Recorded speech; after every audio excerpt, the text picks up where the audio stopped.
I will speak for a moment on Major Rufus Scott, who served under my command in the 1st New York Dragoons. Many good and faithful officers passed through that regiment, and each earned his place in the history of the war. Yet among them, Scott held a distinction not often recorded in the bulletins. He combined intelligence with courage, and courage with composure, and did so without ever raising his voice to advertise it. Scott came to the service from Friendship, Allegany County, having been a teacher in his youth. There is a certain advantage in having taught school before entering the Army. A man so trained learns to contend with disorder without himself becoming disordered. He observes, he reasons, and when the time comes, he acts. Scott possessed those qualities from the outset. He first entered the field in 1861 with the 23rd New York Infantry, and like many of the early volunteers, had but little conception of the scale of the contest before us. He enlisted as a private, yet his natural abilities soon recommended him for higher responsibility. When the 130th New York was raised in 1862, later to be converted into cavalry, and designated the 1st New York Dragoons, Scott was commissioned a major. He bore that rank with conspicuous merit. I will speak plainly. The Shenandoah Valley tested commanders in a manner few other theaters could match. Sheridan's operations demanded endurance of both body and mind, and the cavalry in particular was put to severe trial.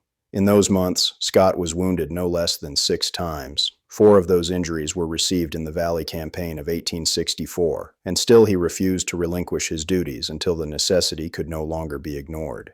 At Newtown, he was struck severely in the back, and yet he made his way to the field hospital, not as a patient but as an assistant, giving aid to others before acknowledging his own condition. On another occasion, after a full day's fighting, he spent the night tending to the wounded while nursing a bullet wound in his arm. I never found Scott idle when duty required effort, nor anxious when duty required calm. Many officers exhibited bravery. Scott exhibited also humanity. His men respected him, not simply because he went forward under fire, but because he remained afterward, seeing to the needs of those who could not move themselves. In a war that rewarded audacity, he proved that compassion could coexist with resolve. By the close of the conflict, Scott had risen to lieutenant colonel and was brevetted first colonel and then brigadier general for gallant and meritorious service. The War Department appointed him a captain of cavalry in the regular establishment, an honor not lightly conferred.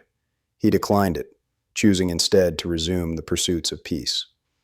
There is a certain nobility in turning away from profession in arms when the country no longer requires it. In civil life, he became a lawyer of ability and later a principal figure in the oil industries of Allegany County, resisting the tendency toward monopoly that threatened to overwhelm the small producer. His leadership in that sphere required a different variety of tact and firmness than that demanded on the battlefield, and in this too, he proved equal to the contest. He served as a district attorney, a public speaker of some reputation, and a member of local boards. His voice was not confined to war, nor his influence to the regiment. Scott died in 1896, on the anniversary of the Battle of Cedar Creek, where his regiment distinguished itself, and where he suffered yet another of his wounds. It is fitting that the date of his funeral should recall the field where his service, his endurance, and his character were most severely tested. Thus I record Major Scott among the officers of the Dragoons, whom I held in high regard. He was a man of steady conduct, not one who sought the front for show, but one who went because he was needed. The Army, and after it the nation, gained by his service. I remain your obedient servant, General Alfred Gibbs.